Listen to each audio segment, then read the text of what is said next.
Suzanne Giesemann is an author and teacher of Awakened Living. She's been included on Watkins' list of the 100 most spiritually influential living people.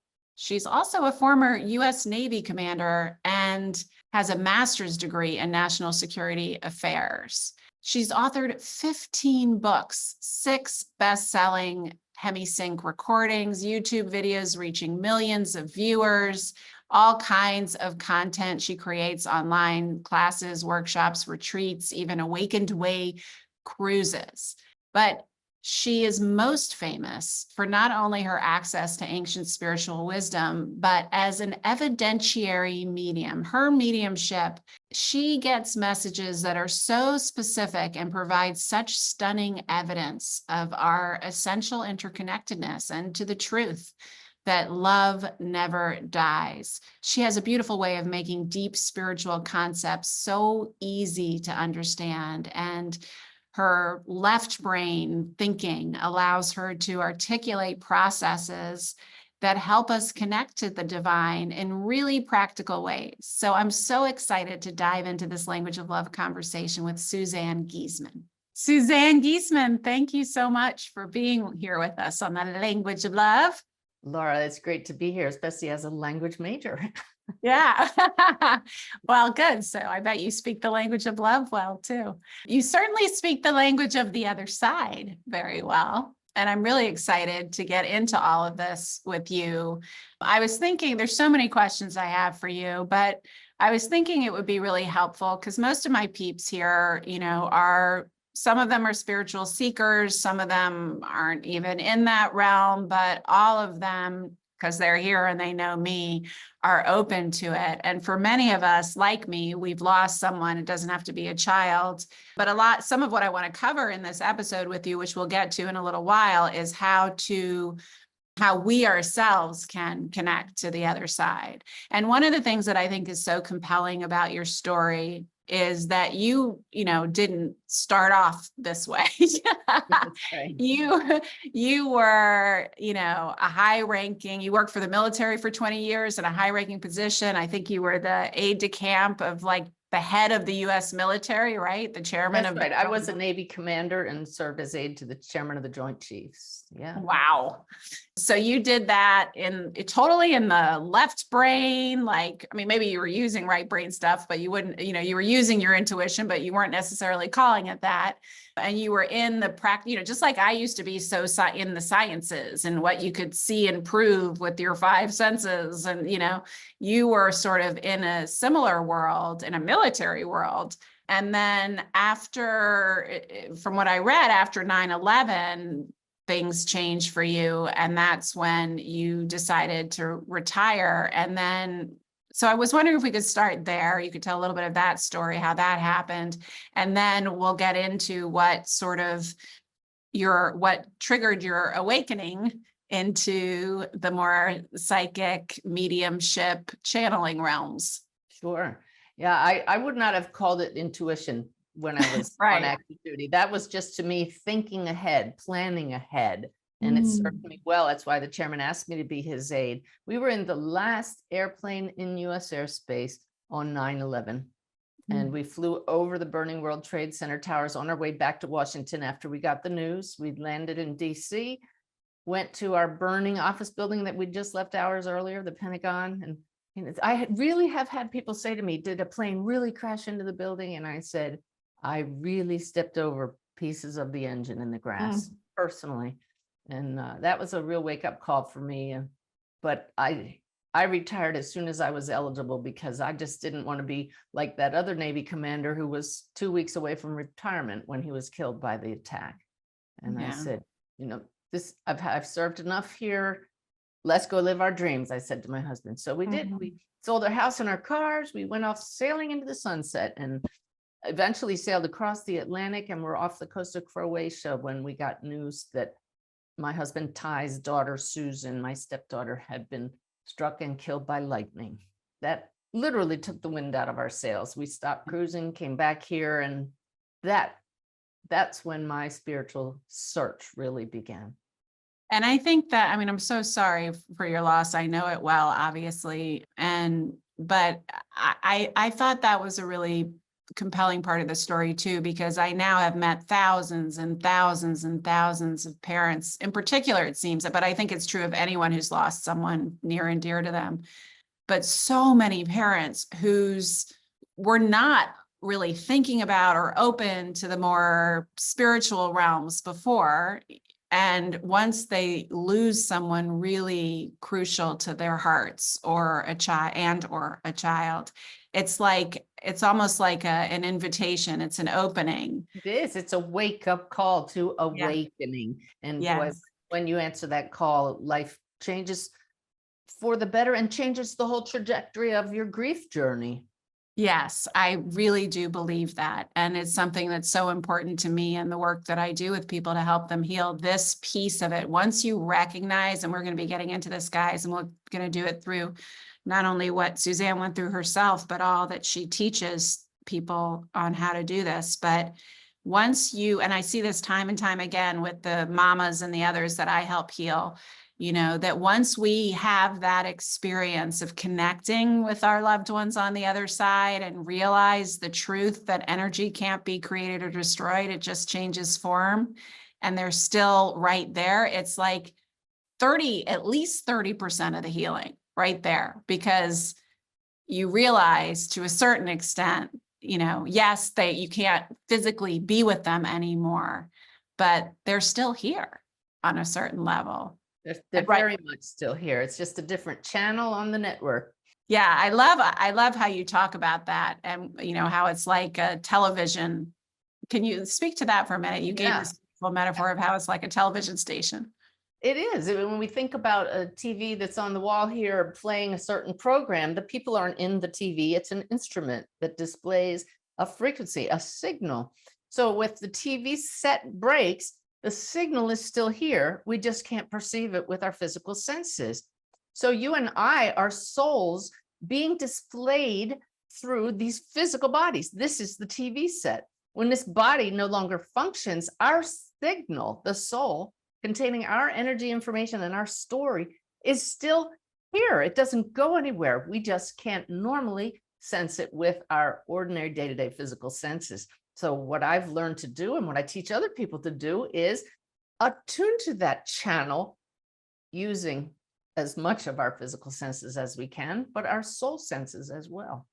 Yeah, and we're going to get into that, but let's just put a pin in that for now and talk about your daughter, because that was the opening for you. And like so many, that opening came. I mean, I have met so many amazing mediums since Sammy died, and so many of them, some of them, their gifts were there from the time they were little, but so many of them, their gifts came online because they desperately wanted to connect with a loved one. And it sounds like that was really how it started for you as well. Right. And I had no idea that I would become a medium or that I would be helping other people. None. I saw Susan's body at the funeral in the coffin, and I just had an epiphany. That's not Susan. She still has to exist in some form, even though I was raised with no religion. I hadn't studied the soul or spirit communication at all. I just knew. And that's the soul's awareness now coming to the surface in an epiphany, in a moment of grace, that knowing. And so even though this was 2006, when meditation isn't as mainstream as it is now, I knew that that was how I was going to connect with Susan. Not through some medium. I was going to do it myself. And so I began meditating every day, and that opened me to these abilities that we all have. They're just dormant. They're latent. Yeah. And you didn't really, I remember, I don't remember if it was something I read, because I've read your book, but I also saw you speak at the Helping Parents Heal when I was there with our mutual friend, Anita.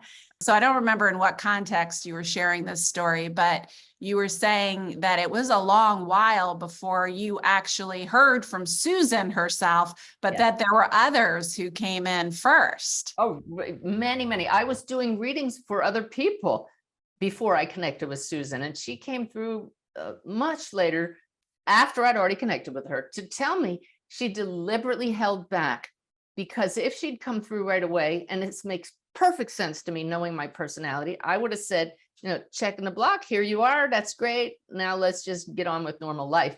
But because I was so determined to not stop until I connected with Susan, I started getting clear evidence from other people's loved ones and tapping into even higher beings than formerly human beings. and it was all part of a plan, which helps me encourage those who aren't called to be mediums, but might be discouraged if they thought it would take 3 years to connect with their loved ones. I've had a lot of parents now come to me and say that they're having breakthroughs in much shorter time because Yeah. that's the main intention.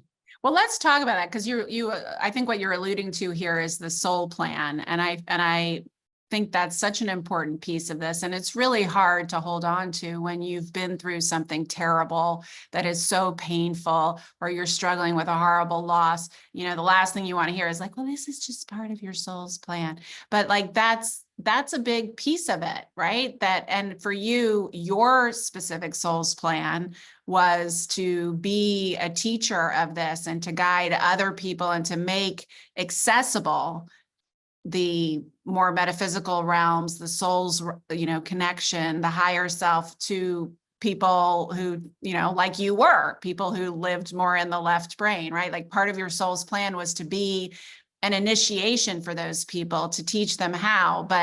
And that's why it sounds like you were saying, and what Susan said to you is like, I couldn't give you what you wanted right away, or you would have just stayed communicating with me and you never would have become the teacher you've become and the one in service to so many others. So that was part of your soul's plan. But can you speak to that? Yeah, the key point there for everybody is don't feel that you're a failure, you're not doing something right if you don't get what you want right away. We're in this for the long game. And there's zero doubt in my mind that Susan and I know each other as soul family throughout lifetimes. And that this lifetime, she said, before we came here, this one, I'm going to be here just a short period of time and you're going to carry on in my honor, which is what I'm doing. But it's funny, I took something off the shelf just yesterday. And when I looked at it today, Susan said to me, this is going to come up in the show today. And all of a sudden I laughed because it did just now. She came to me once when I was in England studying mediumship.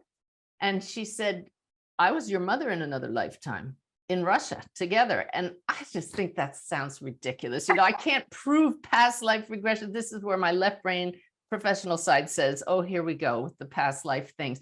And I said, all right, so you show me, what are you going to show me just to validate that? And she showed me this pink Fabergé egg, clear as day, very ornate. And I'm in London. I thought that's a very strange thing to show me. Well, the next day I went to leave at Gatwick Airport and Susan drops in and says, go wander around the lobby, practice tuning into spirit. So I go out to the hotel lobby, I'm wandering around. She says, stop. I stop. I look to my left in the gift shop in London, and this pink Fabergé egg is on the shelf. That's a Russian thing. What is it doing in London? Well, she knew I was going to be seeing it. She wanted to let me know how clear our connection is. So I just trust that. And this is really a great point for everybody. This is not our only go around with our loved ones. We've been in various family positions with them in other lifetimes, or maybe they're parallel lifetimes. It's all unfolding beyond time. So what do we do with what we're given in this lifetime? You and I have had what we would call a tragedy, but yet we know our children are right here. So for them, it's not a tragedy. We're on a mission. Yeah. And it really does seem to, I always say that grief is a portal, but when something like this happens, it does awaken you. And I can see, I've shared this before, but I think this happened when I was at the conference in one of the sessions at the Helping Parents Heal conference where I saw you speak.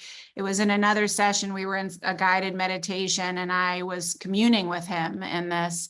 And I said to him, are you going to help me write? Because I'm writing a grief book now. And it's the first one I've ever written. And I said, are you going to help me write it? And he looked at me with this like mom smile on his face and said, Mom, I was always going to help you write it. That's good. And I knew what he meant, that like this was always part of the plan. That like I was going to have him for a short time, and then that was going to break me into a million pieces. And then I would end up changing the trajectory in many ways of what I offer the world. And, and so I hear that story time, not this exact story, but your story, my story. I hear this time and time again, turning pain into purpose. I just feel like that's a really important piece of the puzzle. So yeah, go ahead. What were you going to say? That you just ignited another recent memory from a recent reading I did with a woman whose son took his own life. Mhm. And she said, ask him why. And I got answers, but we can't prove that. I like evidence-based mediumship. And she said, was this part of his soul's plan? And my guides have explained very clearly, and it felt absolutely correct from him as well, that the soul does not come in planning to take their own life, but they're warned, advised by their guides before they come here, you're taking on a really tough assignment. Maybe you'll have mental illness. Maybe you'll encounter a parent with a challenge that's really hard. And there will come a time when you may want off the planet early. We advise you to stay. Are you sure you're up to this? And that's the way that's been framed. So my client looked at me and she said, well, then what's my soul plan? In other words, why did I take on this life that has this challenge in it?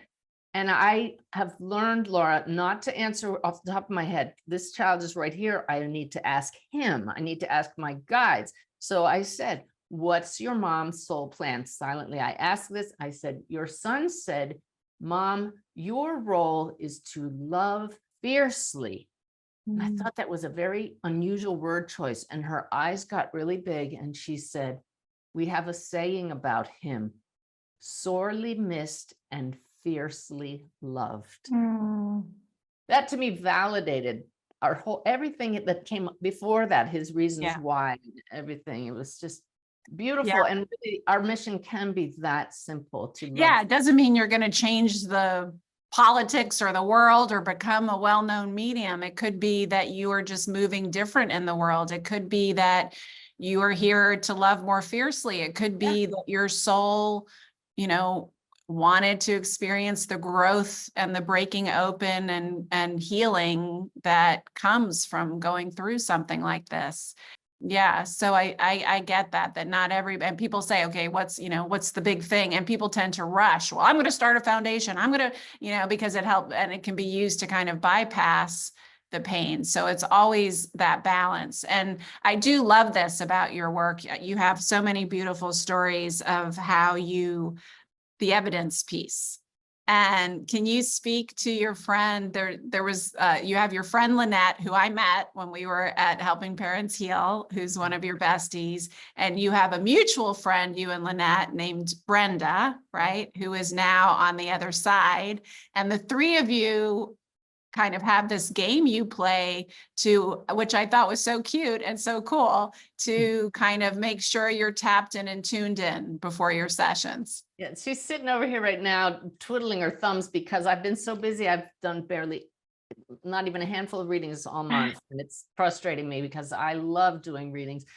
But Brenda was dear friends for both of us. And it surprised me that she now helps me in my readings by getting the spirits lined up for my clients and telling them how I work and my symbolism. And so I found that it's a great way for me to just have a little fun and make sure I'm tuned in and ready to work is before the client comes online or in person, I'll just casually say, hey, Brenda, tell me something Lynette has done recently. Give me a current event. And she just drops it right in my mind. I text Lynette, Brenda's here, getting ready to do a reading. She says, you've been chewing on ice. And Lynette will text back and just say, oh my God, she's such a spy. Because it's just accurate every time. Just common things that I wouldn't have any way of knowing.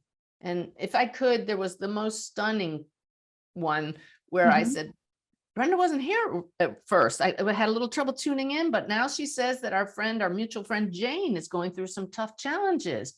And Lynette said, I don't know, I haven't talked to Jane in months. And I said, it's been a year for me.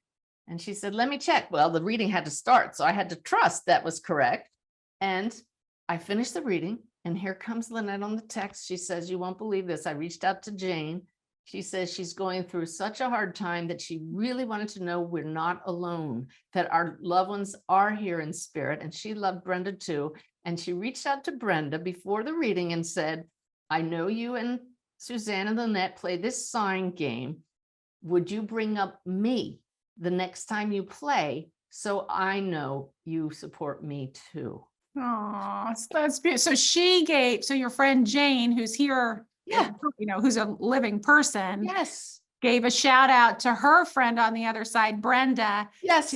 to bring herself in as a sign that Brenda could get. Wow, that's I know. really cool confirmation. Yeah. Boggles the And mind. I mean, the way that you seem to move in the world is I respect so much. And I aspire to be like that, where you just, I mean, do you just walk around the world being guided? I do. And I have to tell you, I was checking into a hotel in Boulder, Colorado last weekend, and it's a little stressful traveling and being on flights. And I'm standing in just behind two people in front of me. And I didn't realize that I had been tuning in because I'm standing there with my eyes closed. And this woman in front of me turns around. She said, "Are you sleeping or angry?" And I said, "Neither, I'm tuning in." Because I was just getting centered and asking my team anything I need to know. And she laughed. And I thought, boy, if more of us did that. And then even greater, I was there because I was going to be filmed for Gaia TV. And the next day I'm getting ready. I only had the one outfit to wear. And I usually put my outfit on before I do my makeup. And the guides clear as day said, "Don't put your shirt on yet." And I thought, well, that's strange. Okay, but I've really learned to listen, follow orders. So I didn't put my shirt on. I take the lid off the foundation, and because I'm at higher altitude, it popped. And Foundation. exploded all over you. Oh my gosh. Wait, so how do you get that message? Do you hear it? Do you sense it? Well, you're the first one I'm sharing this with. I'm going to share it in my monthly webinar next month in November. All these new things and new insights I always share once a month in a webinar, but this one was a profound aha for me the next day. When I thought about that, it was absolutely a voice, a being saying, "Don't put your shirt on yet." It wasn't a knowing, maybe I shouldn't. And my guides told me the reason we've gotten into this type of communication with each other is because I thoroughly have come to know they are real beings. They don't have physical form, but they're sentient, conscious, humorous, helpful beings. And we converse that way. I honor them and value them as beings with whom I interact. But most people don't have that awareness of their guides. So the insights that their guides give them sound like their own thoughts. Maybe I shouldn't put my shirt on. When actually you can aspire to and achieve this conversational back and forth with your guides that's totally silent if you start having those kind of conversations every day in the silence, in meditation with them. Yeah, I want to talk about that because you have this process that you call the sip of the divine, which is like a 3-minute kind of centering. And you can go on, and we'll put all this in the show notes, but you can go on Suzanne's YouTube channel, right, is where I think it is. But we'll also give all the links to her books and website and everything. But it's a 3-minute kind of meditation where you sort of tap and tune in and open up to like, what would you have me know? Or what do you want me to know? Or right? Yep, that's it. And the reason it's so perfect, we're SIP standing for sit in peace, is it fits the bill of what we need to learn to connect regularly. It causes you to set aside the external objective world, to use your non-physical senses. You're believing that you're going to get an answer. You're focusing on one thing only, and it only takes 3 minutes. Most people say, "Oh, I don't have time to meditate." Yeah, but if you can carve out 3 minutes a day to really emphasize in your own mind, I am connecting to something higher, I'm part of something greater, and ask a question from the heart, trusting you're going to get an answer, you start to get answers that you wouldn't normally get at your normal level. And it becomes this beautiful self-feedback that shows this works, and it's worth the investment of 3 minutes. 3 minutes. And you say, those messages that come, especially signs from spirit, can be super subtle, I find. We're not, until maybe we really trust it, we're not going to hear like a proclamation like you did getting ready for your show. But can you share what you discuss? I think in the awakened way, that one of the ways that you can kind of know that this isn't you and something you're making up, but a message from spirit, your higher self, your guides, your loved ones. And I also want to talk to you how you know which is which. But first, tell us how we know we're getting something from somewhere other than our own minds. There are two main ways. Number one is you just know in your heart it's not your imagination. There's a different feeling to it that even though you may continue to question, am I making this up? There's something in you that's causing you to question that because you know this is real and you want so badly to be real, but it is. But the second one is what you're sensing or hearing or seeing stands out from your normal stuff. In my book, The Awakened Way, stuff is an acronym for sensations, thoughts, and feelings. All experience, if you really think about it, boils down into you're having a sensation of something, a thought, or a feeling. And so you become aware of what's arising in awareness. And you say, whoa, where'd that come from? Should I pay attention to that? It's just a matter of what stands out. Yeah. And it's kind of, I remember you saying it sort of feels new and different than how you normally think or say, even if it's slightly aligned. I mean, sometimes it's not, but even if it's slightly aligned with how you might think already, it feels kind of fresh and different. Absolutely. That's it. Yeah. And you also talk about, which is something I do all the time. I always say, you probably have you have so many beautiful acronyms. There may be an acronym for this too. I always say, run it through your heart. And I feel like that's a really beautiful process too, of like holding things that your decision, like one of the ways we can tap into our higher selves and access is also through our bodies. So it's both the way that we can tell when something is maybe true and that really is a message, but also when we can answer a question for ourselves about how to handle a situation or what next step to take. Can you tell your version of that? I don't have an acronym, but you're absolutely correct. The body is a barometer and a wonderful indicator. And so if you're not supposed to do something, or it's a big no in the answer to a yes, no question, you'll feel a clenching in your gut and your chest. If it's a yes, there's just complete openness. The challenge is that if we go into asking a question with fear around an issue, we're already clenched. So before you ask a question and tune in, you practice the vagus nerve breathing that I talk about in the book, or simply breathe in slowly and completely exhale. And while resting in the exhale, before you inhale again, ask the question. Because that full exhale leaves you in this open state. Now you're ground zero. You can ask the question and see, do I tense up or is it open? Beautiful. And so let's talk about all the different versions, right? People talk about the spirit, they talk about the soul, they talk about the higher self, talk about the guides or ascended masters, loved ones on the other side. Can you explain your understanding of what all these different components are that we can access? Yes. When you sit in the silence and sit in peace for 3 minutes a day, and maybe it becomes a little longer, you start to realize that everything that arises is coming from pure being, no story, beyond the story, beyond all sensations, thoughts, and feelings. It's this beautiful state of no thingness. And it's not just this empty void, it's pure potential. That's God, that's spirit, that's the field, that's the sea of consciousness.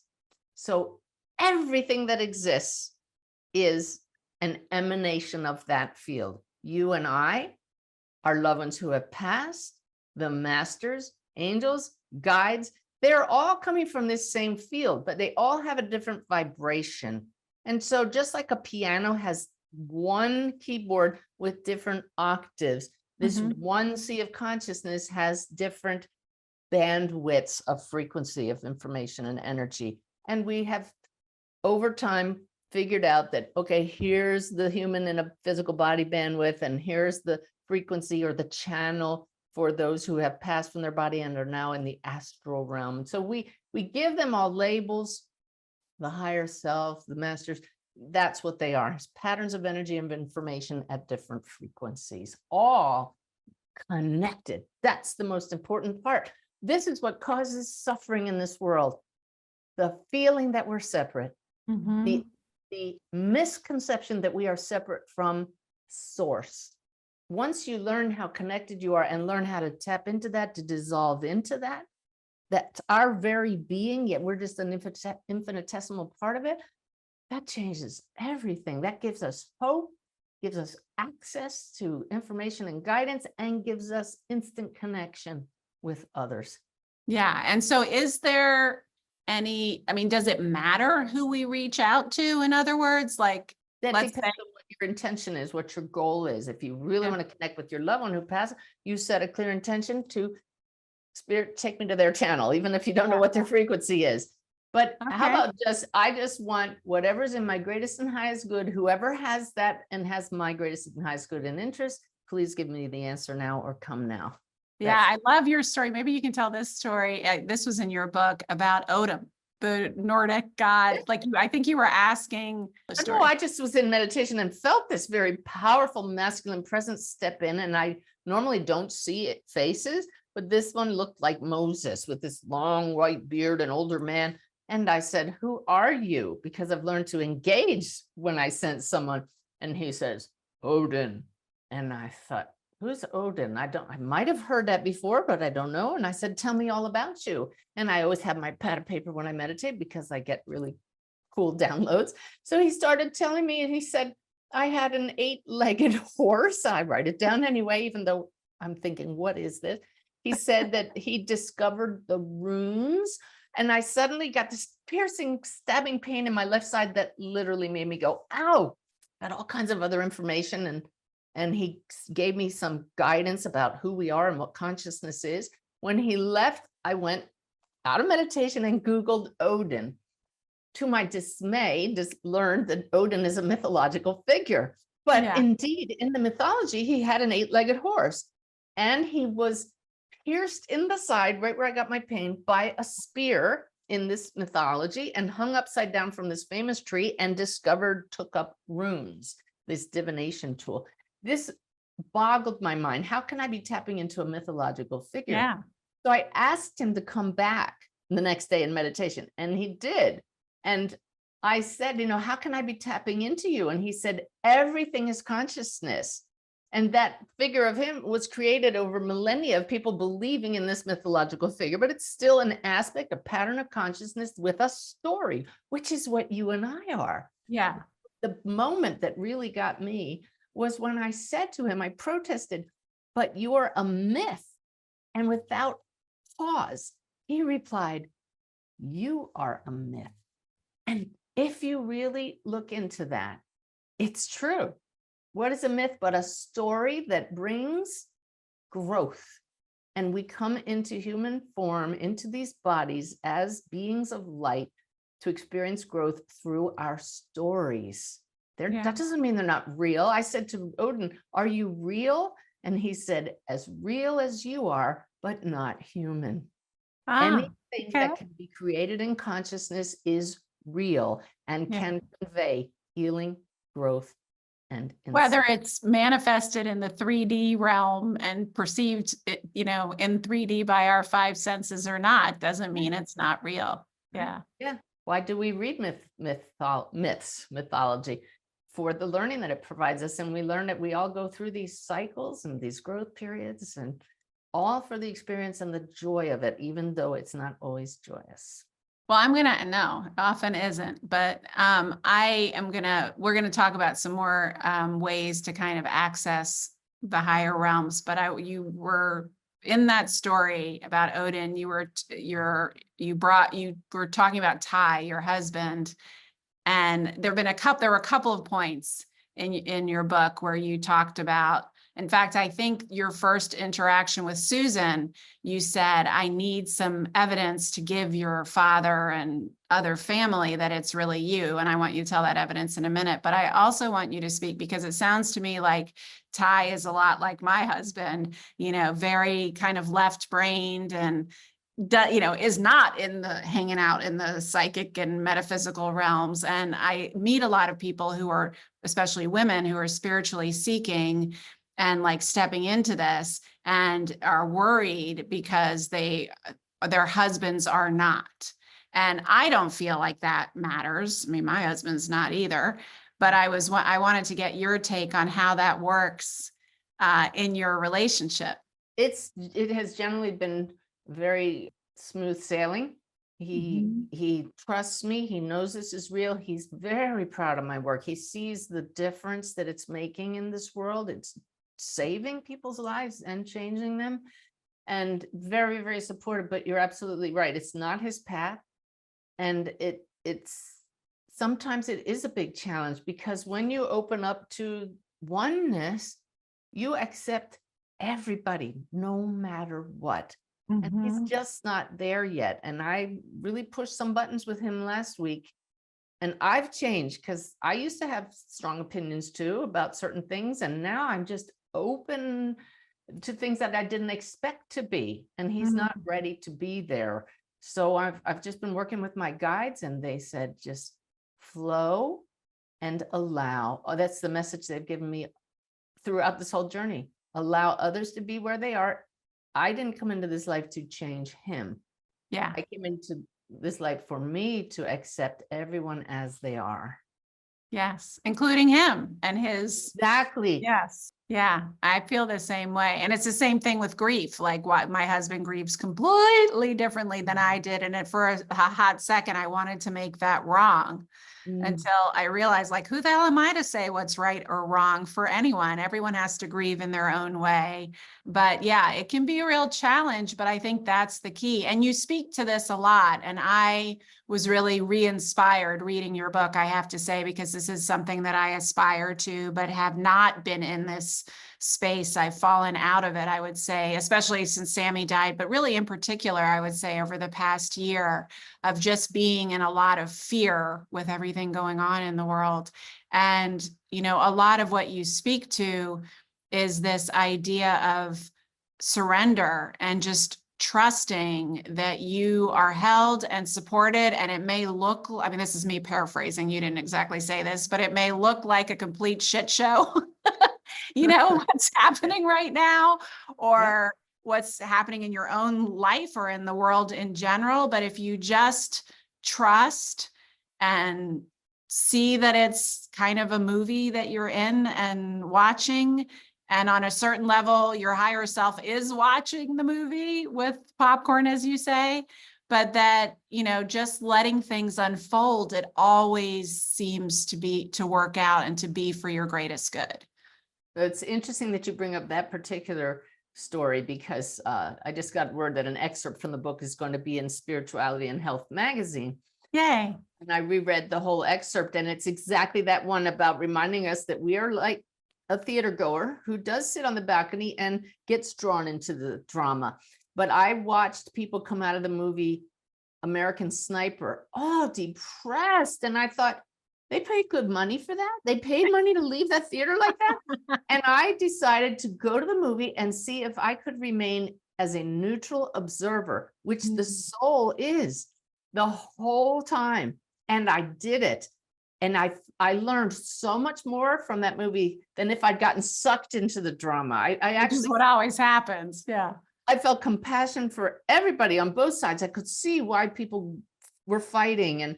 And I walked out of that theater just with an isn't that interesting attitude, which is the phrase my guides always tell us to say when we're knocked off balance.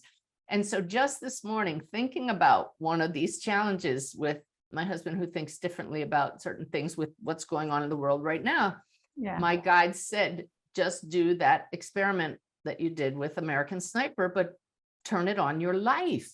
Yes. That's exactly what, if we do that all the time, then we just say, isn't that interesting? And don't get caught up in it. Yeah. And don't make meaning out of it, because, you know, it's like the Dalai Lama says, right? The only 2 days you can't control is what happened yesterday and what's happening tomorrow, right? Like, we can't, and yesterday is a myth we've made up. We can't, it's all our memory. In the future, we have no freaking idea. But what causes all the pain and anger and agony is all the meaning we make over what's gonna happen out of XYZ, or what this may mean. And so guys, I just want to encourage you to try this on. Just try it on for a week before you start flipping out over something, or worrying about something, or making meaning, or making something mean something for you or your family or your loved ones or the world in the future, or why this happens and that's going to happen. just try on like, oh, isn't this interesting? What would it be like to just surrender and trust that everything is unfolding for my and everyone's highest good? It's a real softening, I gotta say. And it's the ultimate exercise in faith, right? It's It the is. ultimate exercise in faith. Trusting the long game. Yeah. Yeah. And even just trusting, like my oldest, who's now 28, has had a really hard time since his brother died. I think that was one of many triggers, but he became suicidal for a while. And I was not only beside myself because my kid was suicidal and he's a grown man and there's only so much I could do to help him or to make him get help or whatever, but also I had to face the possibility that I might lose another one. And boy, was that a dark night of the soul. And I finally said to my healer therapist, okay, I get the memo and the assignment here for me and my soul is that I am meant to lean so deeply into my faith, so profoundly that I can know that don't know how it will happen, that I'll be okay, but that I will be okay, even if I was like, but why does it have to happen through my frickin' children? Mm. And she said, because that's the only frickin' way you would get the message. And I was like, oh shit, you're right. But it's true. This life is not for the faint of heart. No, it definitely isn't. It's not for wimps. Okay, so you can ask specifically, going back to techniques here, you can ask specifically for like, spirit, please tune me into the channel of my loved one, XYZ, or of my guides, or of an ascended master, of my higher self, which is kind of our essential self, our spirit self, right? That is the lovingly detached observer of this little movie we're in, right?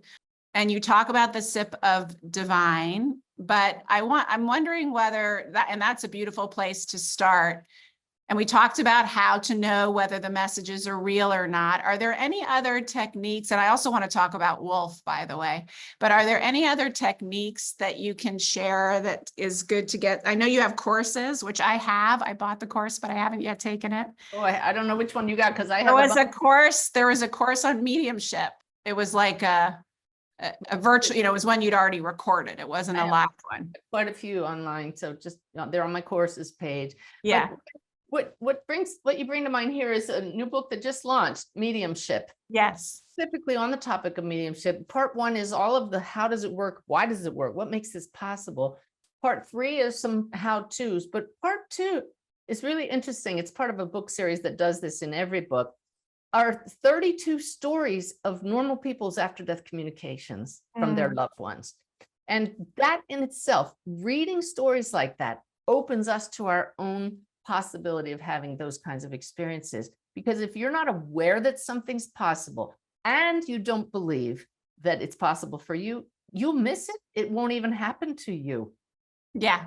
I found out in my readings, if I used to be so naive and I just couldn't imagine the kinds of things people do to each other, hurting them. So I was not able to discern those things in my readings till I started to open up to what humanity is like, unfortunately. And now I get some of the more tough cases in my readings because I just wasn't aware and didn't believe. So reading stories like those in my book or near-death experiences will open you to greater awareness when those things happen around you, the after-death communications, signs and synchronicities, in many ways, our loved ones across the veil communicate with us. Yeah, I feel that so strongly that you have to be, if you want that communication, it's so important to not only be open to the signs, but to accept them and leap into the faith of them when they happen. Because if you do, then they're like, oh, she gets it. Yes. Let's give her more. Yeah. One thing you said often in your book, which I totally agree with, but I was noticing I had some resistance to, I'm not sure why. Not huge resistance, but there was a lot around thanking them. Like you say that a lot, make sure, and it's not like I have a problem thanking people, but for some reason I was like, I wonder why I think it's partly like, why is important? Why I mean, it's polite to thank people when Well, it's they, much more than that. yeah, I'm assuming it is. Yeah, it's a vibration. It's the closest thing to love, which is the highest vibration we can send out to the spirit world. It's an awareness. I'm not alone. I'm connected to something that is helping me. It establishes that connection. It opens your heart. So it's like that, it's being in the energy of gratitude for the experience of, okay, that makes a lot more sense to me. If like that, I can totally resonate with, but this, like, I must thank you versus being in the energy of and the frequency of gratitude, which is one of the highest frequencies there is, it kind of cements the experience. Yeah, I hope I didn't say you must. I'm saying No, you never, I'm sure you didn't say you must. I'm a recovering codependent, so anything anyone suggests is a must. But but you suggested it as part of the process and then you thank them and then you make sure to thank them. And I was like, yeah, okay. But I never thank them. I mean, I sometimes do. Like if Sammy picks a song and it's like hilarious and the perfect song, I'm like, thank you so much. That was hilarious, and I'll crack up or whatever. But I haven't really ever thought of like, allowing myself to really swim in the yumminess of gratitude after an experience like that. and before, to roll around in the feeling of whatever you're grateful for, that opens up your field and sets you up for being Yes, good yes. state of mind for connecting. Good state of mind for connecting. And also I feel like they are at such a high vibration, higher than a human body could ever reach, that when we move into those states that you get to with your sip of the divine and your other techniques, and I call home frequency in my books, getting to that open-hearted home frequency state, you are raising your frequency so that they can kind of meet you in the middle. I feel like it's easier for you to access them and them to access you when you're in that higher vibration. Exactly. One of the teaching techniques I have is to visualize your energy field like a traffic light. What are you radiating to the spirit world? If you're like, oh, I don't really believe I can do this, and I'm not feeling so great today, but I'll give it a try. That's a red light. And then, okay, I'll give this my best go. I really hope this works. That's yellow. A green light would be, I am so grateful to know that this is possible. Here's all my love. I'm just pushing it at you, and I trust this connection. Boom, now they've got you. Yeah, I love that. Yeah, that makes so much sense to me. I want to circle back. I remembered that, and I got off track and didn't ask you about this when you were talking about the mother and son who committed suicide. We have a lot of parents in our groups whose children have committed suicide. Either many have had multiple children die, but so some of them, one child died of suicide. Some of them, the second child died of suicide, kind of like my son was struggling as a result of the trauma of the first child dying. But I'm wondering if you can speak to what the truth is as you understand it on the other side, because there's so much fear about like, is my child in hell? Was I? Yes. All of that. Let me first say something that I learned from my helping the organization, helping parents heal. My working with them, I've learned from the parents of so many of their children who took their own lives. The parents no longer use the term committed suicide. Yes, that's true. I should have said that. Completed suicide, because commit implies you're breaking a law, which in many states it is, but it's not. Yes. And I have talked to so many across the veil who completed suicide, including 1 week where I had 10 readings in a row. Every single spirit that came through had taken their own life. And everyone, 100% of every spirit I've ever connected with who completed suicide was immediately surrounded by love, greeted by loved ones or guides who said, all right, let's see what happened there. Let's talk about this. Let's go over this. Let's see how we can make something better come of this. Let's help your family. It's just loving and helpful. They're having their own experiences across the veil. Some of them do go to what I see as a healing place, like a sanctuary with this blue light, where they've been through a really rough time and they're given time to recover. Others are just instantly like, that was so hard, and I want to help my family know I'm okay. It's different for everybody except for the love part. That's the same for all of them. Yeah. It's interesting when Sammy first died, or I know, just like you say, completed suicide, Helping Parents Heal doesn't like to say the word died. I don't mind the word die because No, not died, committed is what they don't like. no, but I was also told recently not to say that our children died because Really? there is no death. I I say, heard, they die, the physical body the dies, right? physical body died. Yeah. Yeah. But after that happened, almost immediately, I became obsessed with the question, did he die knowing, and does he know now how profoundly and deeply he is loved? Like, Yeah. does he know? That's like all I could focus on. I think because I was scared he didn't know. I was scared that, I was blaming myself, I'm sure. But I got very clearly that, and I want you to speak to this, that once we leave our bodies, what kind of picture becomes clear from your understanding, talking to so many beings on the other side, and as they recount what they've experienced. It's absolutely that. They're instantly aware that, oh my gosh, I just came out of that experience and now I'm having another one, but they're both real. And I remember two specific readings where the children across the veil said, tell my parents, I know already how much you love me. Stop. And in both cases, they were really obsessing like you said you were. Yeah. And like, do you know how much I love you? Yes, let them know they can stop. Yes. Yeah, that they not only know it, they experience, like they know it even better than they could have ever known it in human form, with all of their own foibles and fears and all their stories, that we get to leave all of that low frequency behind. And so my sense was that our loved ones understand it even more deeply than we could understand it in human form over there. That's true. And what about making amends? I find that that's a question I get asked often. If you haven't, this I see a lot with parents who have passed, and children, but whoever, loved ones, that there were things left unsaid, or it was a really conflicted relationship. That is one of the greatest services that a good medium can provide, to be the mouth for those to say what they want to say and didn't have a chance to say. But I also like to let people know you don't need a medium. If you have things left unsaid, just go to your heart and say it to them. I guarantee you they're right here listening, and they're giving you their forgiveness or their understanding in return, because they do have the bigger picture across the veil. Yeah, they really do. My friend Suzanne Giesemann, who's a really wonderful medium, said that she often, if she tells people, like she'll say this, your mother is telling you how proud she is of you for XYZ, she also has to clarify, in life, she would have never said this, Oh, yeah. Yeah, that's very important. And I catch myself saying that kind of thing a lot, because people might say, that's not my mom. Yeah. And it's actually evidential to say she would have never said this. Yes, she would have criticized you for this, but the truth is, yeah.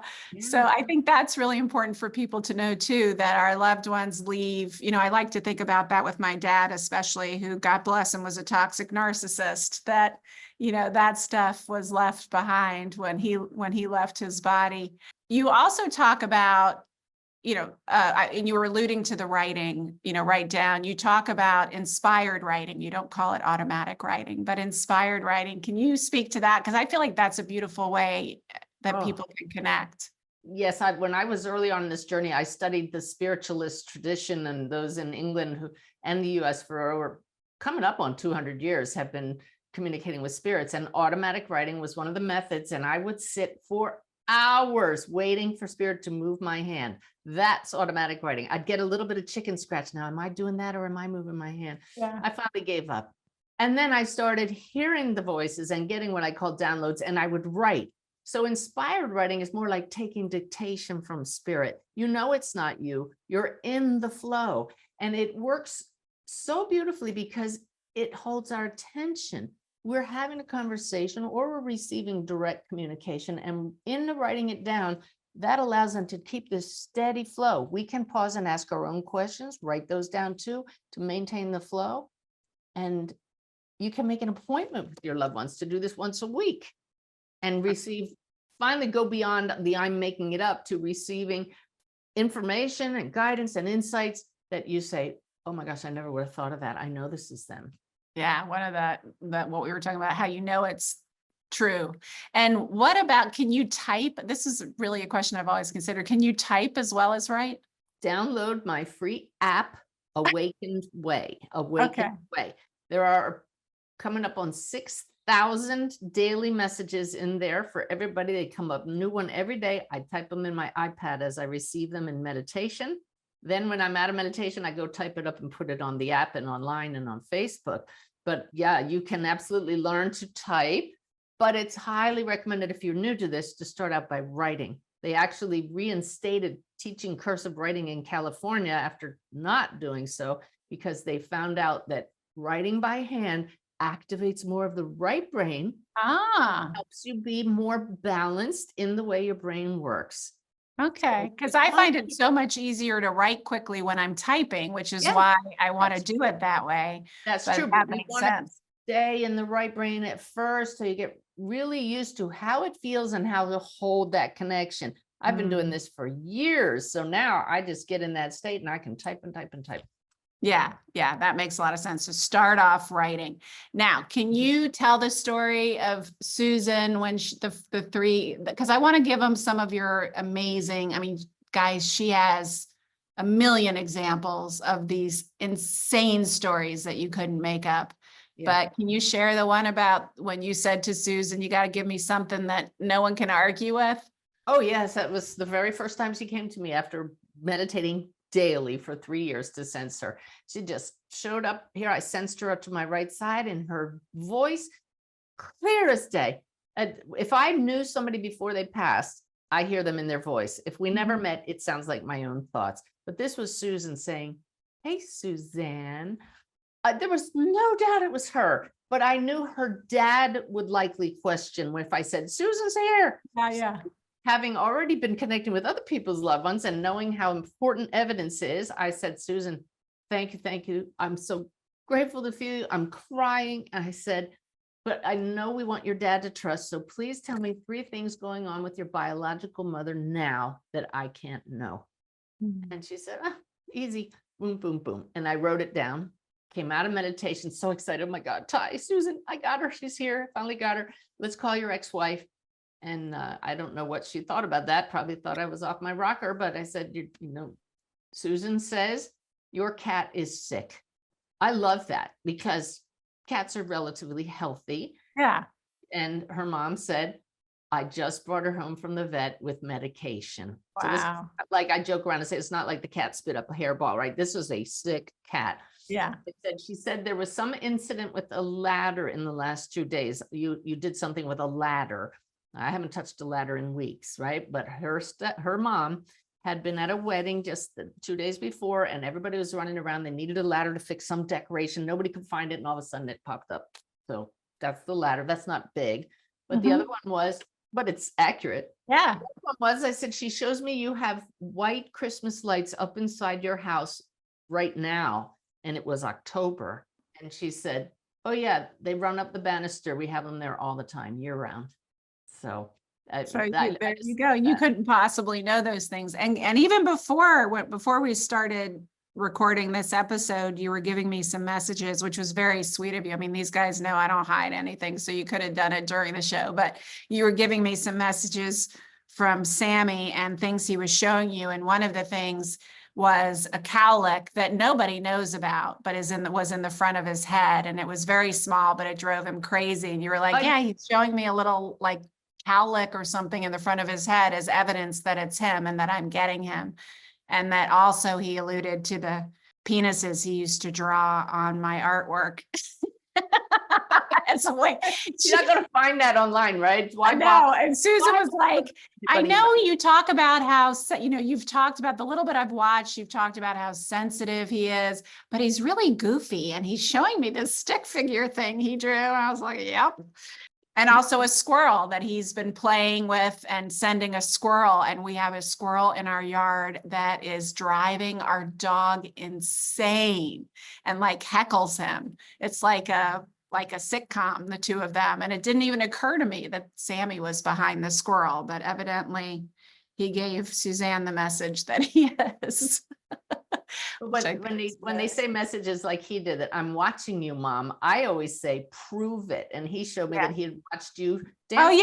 yeah. That he'd watch me. I mean, I dance a lot, but usually when I show it on social media, I'm showing how I'm using it to move emotion or to move some energy. But Huh. just last night, I was in the kitchen and a song came on, and I just started grooving and dancing, and I was like, oh, I'm happy. Like I had this moment where I was like, oh, I'm happy dancing around the kitchen. You know, I That was was just the whole noticing it. point. He saw you being happy and he was celebrating. I love that. Yeah. Love it. Yeah. So that was a really beautiful confirmation too. There's so many. And then about just take a minute to tell us about, I know you wrote a whole book about Wolf, but this was one of your earlier experiences in mediumship, but it was so profound and explicit and beautiful. Can you tell that story a little bit? Well, I am thrilled that Wolf's Message, my book, is being made into a documentary as we speak. It'll be out next Yay. year. Because Wolf is a young man who was struck and killed by lightning like my stepdaughter. But he left proof a day before it happened that he knew he was going to be killed by lightning. And he knew where it was going to happen. There's so much more to the proof part that makes that story almost unbelievable, but we have the physical proof of these Yeah. facts. But what makes his story so important for all of us is that he came to me after I agreed to do a reading for his parents.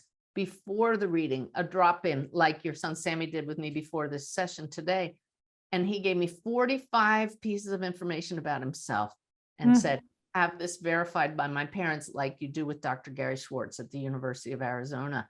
And they sent the data to Dr. Schwartz, and he said, this is historic, actually, to have no feedback from the family and to get this kind of accuracy about this young man. Well, that just let me know, okay, we've got him. That was the evidence part. But then when in his reading, what he came back to share with all of us that took a couple months to figure out what he was getting at, but it's like following the breadcrumbs in this spiritual mystery. He came back to tell us that we as a species are out of balance, that we're too much in the head and not enough in the heart. Amen. Another way, too much in the left brain, not enough in the right brain. And that the true way to find freedom from suffering and pain is balance. And so I'm just so grateful this documentary is going to get out there and hopefully be watched by lots of people, because that's the message we need right now. We need it more than ever. Yeah. Yeah. Well, I think you're amazing. I know I'm one of millions of people that say that to you every day, but I am so grateful to you and to the work that and for the work that you're doing in the world. We're going to put all the links to your books. The new book just came out, Mediumship, the other book, which is beautiful. I mean, she's written lots of books, but The Awakened Way, that's a book that I refer all my spiritual newbies to, who are wanting to start this path, wanting to open up to something larger than themselves, don't know where to start. That's just such a beautiful place to start. And there's so many practical techniques in there. So we'll put links to that and to your website and to your YouTube channel and everything else. But is there anything that you want to leave us with before we go? You don't have to, but I love these questions that always come up at the end of interviews, because it gives me a chance to tune in fresh and model for everybody. We can always get a fresh answer. Don't rely on what you always say. And right now, first time they've ever said this, but people must need to hear it. Don't give up hope. And the hope can be found within. So please do that. Sip of the Divine. It's on the YouTube channel. Just do a search for Sip of the Divine. And it's so simple, and it will change your life if you stick with it. Yeah, I've been doing it. Yay. Thank you, Suzanne Giesemann, for everything. Oh, Laura, thank you for the chance to share with more people and for what you're doing for everybody. It's beautiful.